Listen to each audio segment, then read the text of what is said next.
તમને તમારા શાળા જીવનનો એ છેલ્લો દિવસ યાદ છે જ્યારે મિત્રો અને શિક્ષકોને અલવિદા કહેવાનો સમય આવે એ વિદાય સમારોહ?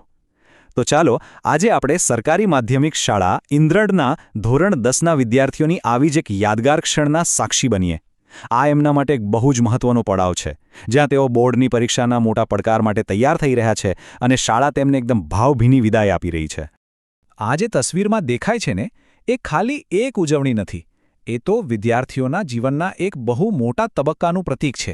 અહીંયા શાળાએ ફક્ત એમની ભણતરની સફરને જ નહીં, પણ એક વ્યક્તિ તરીકે તેઓ જે રીતે મોટા થયા એને પણ બિરદાવ્યું છે. હવે એ લોકો રાષ્ટ્રીય કક્ષાની બોર્ડ પરીક્ષાઓ માટે તૈયાર છે અને આ સમારોહ એમને એના માટેનું મનોબળ આપી રહ્યો છે. તો અહીંથી શરૂ થાય છે કાર્યક્રમનો મુખ્ય ભાગ, શુભેચ્છા સમારોહ. તમે વાતાવરણની કલ્પના કરી શકો છો? એક બાજુ બોર્ડની પરીક્ષા પછી શું થશે એ ભવિષ્યનો ઉત્સાહ છે, તો બીજી બાજુ આ શાળા, આ મિત્રો, આ બધું છોડવાની એક ઉદાસી પણ છે. વિદ્યાર્થીઓના ચહેરા પર આ બધી મિશ્ર લાગણીઓ એકદમ સ્પષ્ટપણે દેખાઈ રહી છે. કોઈ પણ વિદાય સમારોહ હોય, એનું સાચું હૃદય તો ગુરુઓના આશીર્વાદ જ હોય છે, ખરું ને? આ ખાલી એક રિવાજ નથી, પણ જ્ઞાન અને અનુભવની એક અમૂલ્ય આપલે છે. આ એવી ક્ષણ છે જ્યાં શિક્ષકો પોતાના વર્ષોના અનુભવનો નિચોડ વિદ્યાર્થીઓને આપે છે અને સામે વિદ્યાર્થીઓ પણ મન ભરીને એમનો આભાર માને છે. જરા આ દૃશ્ય જુઓ. અહીંયા એક શિક્ષક ખાલી પાઠ્યપુસ્તકની વાતો નથી કરી રહ્યા, પણ જીવનના પાઠ ભણાવી રહ્યા છે. પરીક્ષાનો ડર કેવી રીતે દૂર કરવો, સમયનો સદુપયોગ કેવી રીતે કરવો અને સૌથી જરૂરી, પોતા પર વિશ્વાસ કેવી રીતે રાખવો, આ બધી સલાહ વિદ્યાર્થીઓ માટે એક સંજીવની જેવી છે, જે તેમને માનસિક રીતે વધુ મજબૂત બનાવશે. અને હવે વારો આવે છે વિદ્યાર્થીઓનો. આ મંચ પરથી એક વિદ્યાર્થી પ્રતિનિધિ આખા વર્ગના દિલની વાત કરવા આવ્યો છે. તે ખાલી આભાર નથી માની રહ્યો, પણ વર્ષોની એ ખાટી મીઠી યાદો, મિત્રો સાથેની મસ્તી અને શિક્ષકો પાસેથી મળેલું જ્ઞાન, એ બધું જ યાદ કરી રહ્યો છે. આ શબ્દો એ અતૂટ બંધન બતાવે છે જે શાળાના આંગણામાં બંધાયા છે. આ સમારોહની સૌથી સારી વાત એ છે કે તે ફક્ત વિદ્યાર્થીઓ અને શિક્ષકો પૂરતો જ નથી. બીજા વક્તાઓ પણ વિદ્યાર્થીઓને પ્રોત્સાહન આપી રહ્યા છે. આ બતાવે છે કે આખી શાળા એક પરિવારની જેમ એમની પાછળ ઊભી છે અને બોર્ડની પરીક્ષાના આ મોટા પડાવમાં સફળતા માટે દિલથી શુભેચ્છાઓ પાઠવી રહી છે. તો બધી વાતો અને શુભકામનાઓ પછી હવે વારો છે ભેટ સોગાદોનો.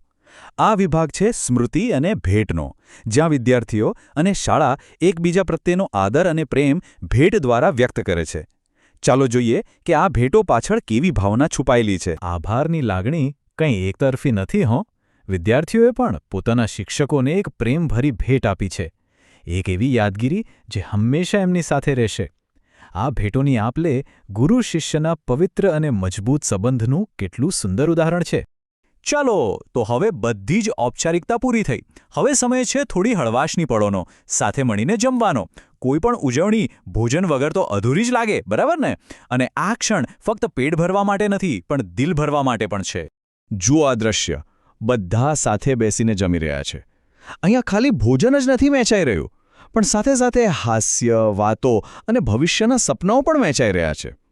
આ એ જ ક્ષણો છે જે વર્ષો પછી પણ જ્યારે યાદ આવશે ને, ત્યારે ચહેરા પર એક મીઠું સ્મિત લાવી દેશે. અને હવે આખા દિવસની બધી જ લાગણીઓને, બધી જ યાદોને એક જ ફ્રેમમાં કેદ કરવાનો સમય. દિવસની અંતિમ અને કદાચ સૌથી યાદગાર ક્ષણ, એક ગ્રુપ ફોટોગ્રાફ. આ માત્ર એક તસવીર નથી, પણ સમયને થંભાવી દેવાનો એક નાનકડો પ્રયાસ છે. એક ક્ષણ માટે વિચારીએ, ખરેખર અદ્ભુત વાત છે નહીં, કે કેમેરાનો એક ક્લિક જીવનના આખા પ્રકરણની બધી જ લાગણીઓ, મિત્રતા, આશાઓ, વિદાયનું દુઃખ, બધું જ એક તસવીરમાં કેવી રીતે સાચવી લે છે.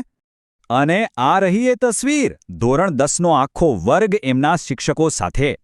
આ ખાલી કાગળનો ટુકડો નથી, પણ એમની સાથેની મુસાફરીનો એક જીવંત દસ્તાવેજ છે. વર્ષો પછી પણ આ ફોટો એમને આ યાદગાર દિવસ અને એકબીજા સાથે વિતાવેલી અમૂલ્ય ક્ષણોની યાદ અપાવતો રહેશે. આ વિદાય સમારોહની યાદો આપણને પણ આપણી શાળાના દિવસોમાં પાછા લઈ જાય છે. તો ચાલો આ વાતને એક સવાલ સાથે પૂરી કરીએ. તમારા શાળા જીવનનો એવો કયો દિવસ છે જેની યાદ આજે પણ તમારા મનમાં એકદમ તાજી છે? તમારા અનુભવો વિશે જરૂર વિચારજો.